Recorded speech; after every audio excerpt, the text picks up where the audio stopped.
একটু গরম ওয়েদার কিন্তু শুরু হয়েই গেছিলো। 12 ডিগ্রি 15 ডিগ্রি পর্যন্তই চলছিল, আবার কোনো দিন 1 ডিগ্রি 2 ডিগ্রিও হচ্ছিল, কিন্তু মাইনাসে ছিল না কিন্তু টেম্পারেচার। কলেজ চলেও গেছিলো সকালে এমনি শুধু জাস্ট জ্যাকেটটা পরে, হালকা ঠান্ডা ঠান্ডা ছিলই। জ্যাকেটের হুডটা ঘরেই খুলে রেখে গেছিলো। আর ক্লাস করে বেরিয়ে দেখে এরকম স্নোফল হচ্ছে যে পুরো নিচে জমেও গেছে 1 ঘন্টার মধ্যে। নিজেরাই দেখছি অবাক হয়ে যাচ্ছে, বলছে What? In 1 hour? 1 ঘন্টার ক্লাস ছিল, তারপরে বেরিয়ে দেখছে এই অবস্থা। এখন আবার কলেজ থেকে নিজের হস্টেলের রুমে ফিরছে, অফ পিরিয়ড আছে এখন।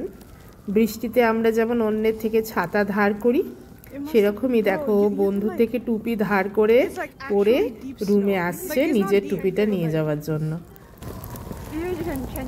Yeah, I need to wear my boots now. In 1 hour it snowed this much? What? This is crazy. এমনি শু পরে কলেজে চলে গেছিলো, এখন এই যে এবার বুটস পরবে আর কি, বুটস পরে যেতে হবে এই স্নোয়ের ওপর দিয়ে। এই যে এটা বন্ধুর টুপি পরে এসেছে, এবার এই জ্যাকেট থেকে জুতো থেকে সব স্নো ঝেড়ে টেরে রুমে ঢুকে চেঞ্জ করে দেখো আবার বের হচ্ছে। Oh my god, my face is just gone completely.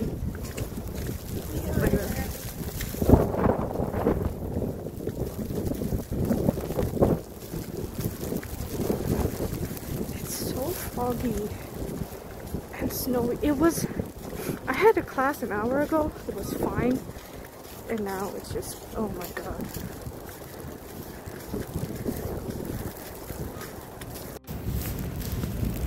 I even had to change into my boots. The ground got so slippery in such a short amount of time. এরকম বলে বলে ভিডিও করে পাঠায়, আসলে বোনকে দেখায় আর কি, বোনের জন্য। তো আমিও ভাবলাম তোমাদের সাথে একটু শেয়ার করি।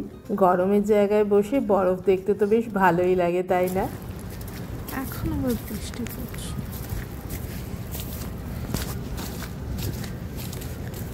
It's like half snow and half water.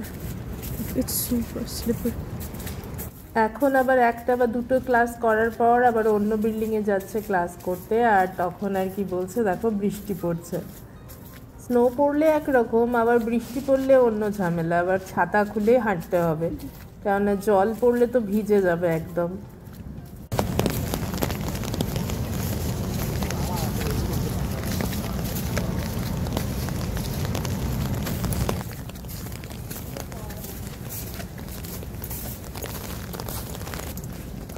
এবার একদমই কলেজ শেষে এই যে রুমে ফিরছে, আর দেখো রুমের সামনে দাঁড়িয়ে আবার খেলতে শুরু করে দিয়েছে। There's a bit of snow. It's like absorbing the water. I don't know. It looks like a slushy. Wow.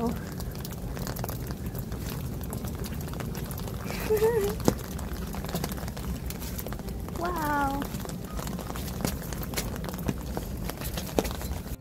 আজ মনে হচ্ছে একটু ঠান্ডা ঠান্ডা লেগেছে আর কি। রুমে এসেই দেখো চা বানাচ্ছে। টানা স্নোফল হচ্ছে বা বরফে সব ঢাকা, এরকম থাকতে থাকতে অভ্যেস হয়ে যায়, কিন্তু আজ হঠাৎ করেই বেশ কিছুদিন পর আবার এরকম হলো। তো দেখো ইনস্ট্যান্ট কার্ডামাম টি, সেটা এখান থেকেই ওর বাবা কিনে দিয়েছিল প্যাকেটটা, এখান থেকেই নিয়ে গেছে ওখানে। কত সুবিধায় আজকাল বলো। আমরা যখন কলেজে থাকতাম, হস্টেলে থাকতাম, তখন কিন্তু এইসব ছিল না। আমরা অবশ্য হরলিক্স, বোনভিটা বা বুস্ট এইসব খেতাম। যাক, ও যে নিজে থেকে বানিয়ে এইটুকু খাচ্ছে দেখেও আমার ভালো লাগে। নাহলে আমরা বাঙালি মারা তো সবসময় পিছনেই পড়ে থাকি, এই ঠান্ডা লেগে যাবে, গরম জল খা। যাই হোক, দেখো আবার একটা কাঠিও দেওয়া থাকে সঙ্গে, একটা বক্সে জটা শেষে তটা নাকি এরকম কাঠিও দেওয়া গোলানোর জন্য। পছন্দের বিস্কিট চানাচুরও এখান থেকেই নিয়ে গেছে। চলো আজ এই পর্যন্তই। যতটা তিতাস শেয়ার করেছি সবটাই তোমাদের সাথেও শেয়ার করলাম। কেমন লাগলো জানিও।